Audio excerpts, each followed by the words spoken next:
Welcome to the Organic Chemistry video content to accompany the Organic Chemistry 1 lecture guide and the Organic Chemistry 1 primer. The practice problems in this video come from Part 1, Structure, Stability, and Convention.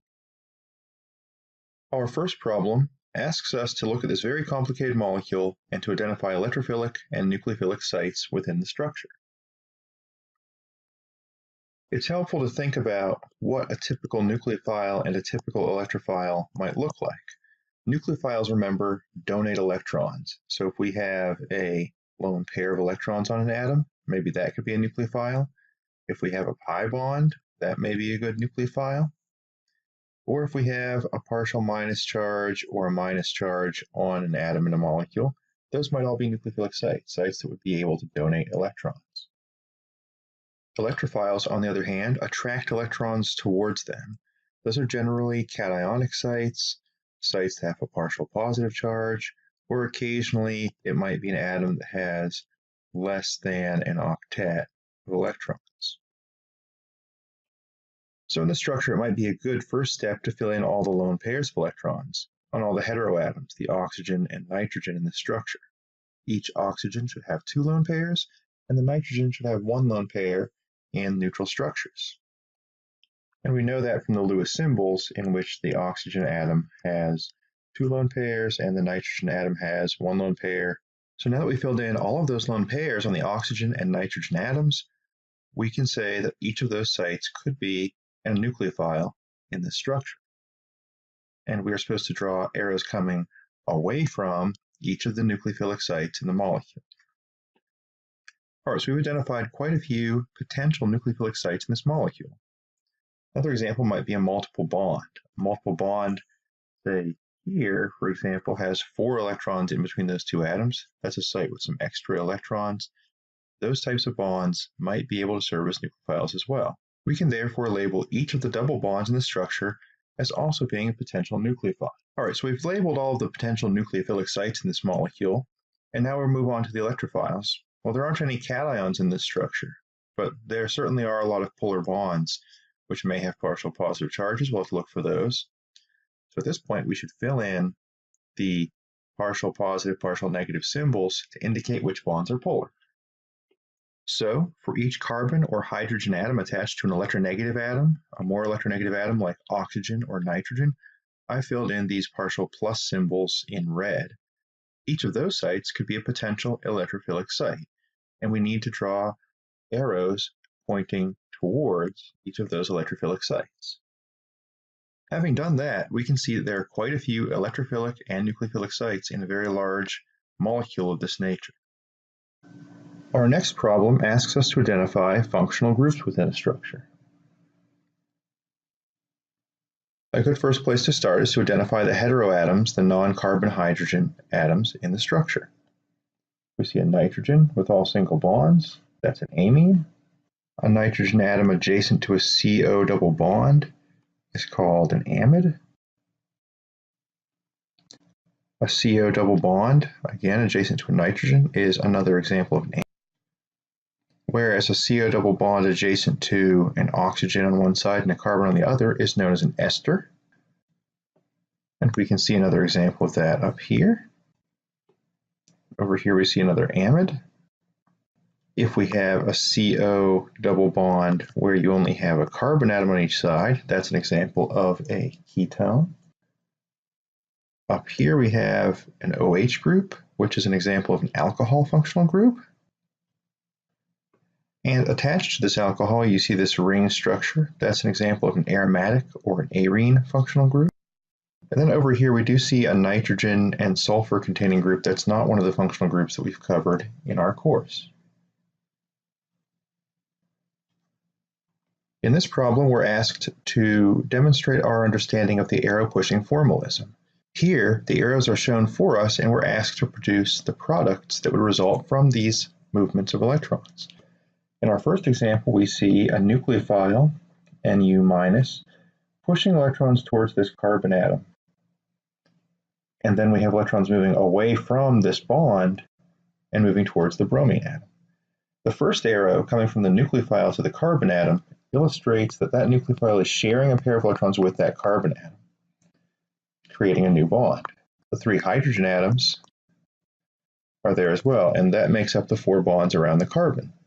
When electrons move away from a bond, like the carbon-bromine bond, that bond is no longer there. You've taken the electrons that were shared between the atoms and moved them away, and they're going to be dumped onto the bromine atom. You've dumped an extra pair of electrons on the bromine, which makes it a minus charge, so you have a bromide anion. The second example is somewhat simpler. You're taking electrons from this bond here that the R group was sharing with the carbon, and now instead of sharing it with the carbon on the left, you're going to take those electrons and share them with the carbon on the right. So the bond between this carbon on the left and the R group is gone. The R group with its 2 electrons has come over here to make a new bond with this carbon, and that leaves the carbon on the left with only 3 bonds. A carbon with only 3 bonds has a formal charge of +1. In the third example, you see one of these 2 bonds in a double bond being taken away, as illustrated from this arrow, and being shared with the hydrogen. So the bond between the 2 carbon groups, between the 2 carbon atoms, is gone. You have a single bond there still. The carbon on the right has now shared that pair of electrons with the hydrogen instead of sharing those electrons with the carbon on the left. The carbon on the left then only has 3 bonds. And again, a carbon with only 3 bonds, no lone pair, has a formal charge of +1. Our last example is maybe the most complicated because we have 3 arrows showing 3 pairs of electrons being rearranged all at the same time. This first arrow we're going to consider shows that a lone pair from this CH3O- group is being shared with this hydrogen. You would expect one of the products to be a molecule like this, in which you're sharing a pair of electrons from the oxygen to the hydrogen. That's the bond shown there. Now, in order for that to take place, you need to get rid of this bond between the hydrogen and what I've labeled as carbon number 1. So that bond is gone. I'm going to label this carbon 1 here and carbon 2 here so we can keep track of things. And I'm filling in the bonds that didn't change. We didn't move any electrons away from this bond, or this bond, or this bond, or this bond, all going out to other carbons. So those are all going to be present in the final structure. Now, where did that pair of electrons go that was binding the hydrogen to the carbon? Well, those 2 electrons, as indicated by this arrow here, have been poured in between carbons 1 and 2. Putting 2 electrons between those 2 atoms represents another bond. And finally, this bond between the carbon and the bromine is also going to be pushed away from that bonding area, and it'll be localized on the bromine. If you put extra negative charge on the bromine, it now has a negative charge. Another way in which we can use the arrow pushing formalism is, given 2 reactants and a product, we can figure out how did the electrons have to rearrange in order to accomplish that transformation. Let's take, for example, the reaction of a base and an acid neutralization to form water. We first figure out what bonding has changed from reactants to products, and the most obvious thing here is you now have a bond between the OH fragment and the H. So you need to share electrons between those 2 atoms. Now, which way does the arrow point? One of these 2 species in the starting material has to act as a nucleophile giving the electrons, and one must be the electrophile accepting the electrons. Well, a positive charge pulls electrons towards it, and a negative charge is capable of donating electrons, and that explains how you decide which direction the arrow points. So sharing an electron pair from the oxygen to the hydrogen represents the formation of that bond, and that's the only new bond we need to form in our product. In our second example, we see more changes than that. We see a new bond forming between this CH3 unit and this carbon to get to the product for this bond here. We see that one of the 2 bonds from the carbon to the oxygen must somehow move away, because in the product this bond is just a single bond. And we see that this oxygen must get electrons in order to go from being neutral in the starting material to becoming negative in the product. And we also see that the CH3 was negative in the starting material, it's neutral in the product, so this needs to give electrons away, give that negative charge to some other atom. With those things in place, the mechanism is relatively straightforward. That allows us to deduce that the arrow must look like this. Next, if this double bond needs to go away, if one of those two bonds goes away and this oxygen at the top needs to gain electrons, that tells us the direction in which our electrons should flow up towards the oxygen. And that gives us the correct arrow pushing mechanism to get from that starting material to that product. In the next example, we see a positive charge on this carbon, which means it only has 3 bonds. You fill in the hydrogen that's not shown in the line bond structure. In the product, you see that you've made a double bond here. So you need to get a new bond there. This carbon needs to gain electrons to go from being positive to being neutral. The other thing that changes is this hydrogen breaks off of the molecule, and in the product it's a proton. It's neutral and it ends up being positive, so it needs to give electrons away. With those pieces of information in hand, we can then draw a reasonable arrow pushing mechanism for how these electrons might rearrange to get to the desired product. We need some electrons to be pushed into this space to get the double bond. This H needs to give electrons away. That tells us where you get the electrons. And that's the entire mechanism that accomplishes forming the double bond, which used to be these 2 electrons here. The H is now broken off of the main molecule. It's positive because it gave electrons away. Now, our third example shows how one molecule might react with another, and you form 3 different molecules here. So you really have to keep track of what changes take place. One thing you notice pretty easily is that the Br- has broken off of the molecule, so this bond has to go away. And the bromine goes from being neutral to being anionic, so it needs to gain electrons. You'll need to put some arrows pointing towards that. The oxygen in the product is in a water molecule. To start out, that oxygen is part of an OH-, so it needs to make a bond to a hydrogen, and it starts off negative and becomes neutral, so it needs to give electrons away to accomplish that. And the final thing we see is that you see a new double bond formed here. So we need to push some electrons in between these 2 carbons. We label them to kind of keep track of where everything goes. We need to push some electrons into this space. All right, so now we have our basic elements of the reaction in mind, and we've got to figure out how to push the arrows around to accomplish that. Let's start with the OH-, the hydroxide at the bottom. It needs to give electrons away, and it needs to make a bond to the H, so one of our arrows should look like that. We need to break that H off the molecule, because this carbon only has 1 hydrogen over here. And the only space adjacent to that needs a new bond is in between the 2 carbons, so it makes sense to push the electrons there. We need to break also the bond between the carbon and the bromine. And the bromine needs to gain electrons, so we would need to push those electrons onto the bromine.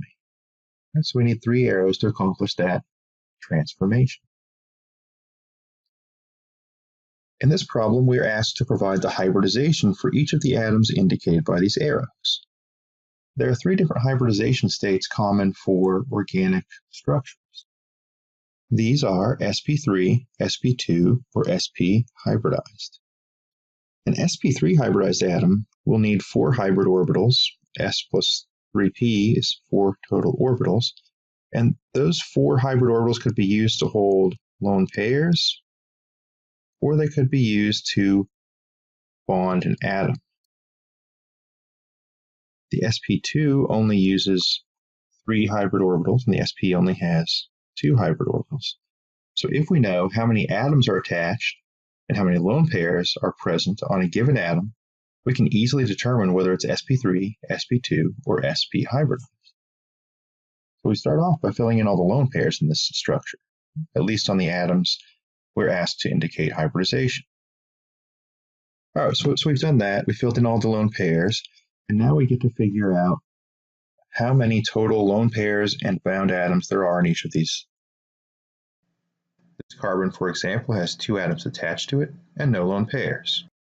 And remember, you don't care whether it's attached with a triple bond or a double bond, it's just how many atoms are attached to the carbon. So we have 2. And if we have 2 lone pair plus bonded atoms, it must be an sp hybridized structure. So that carbon is sp hybridized. If we look at this oxygen, we have 2 lone pairs and 2 atoms attached. That's 4 things total. 4 corresponds to sp3. This carbon has only 3 atoms attached to it. It has no lone pairs. You need 3 hybrid orbitals to accomplish that, so that's an sp2 hybridized atom.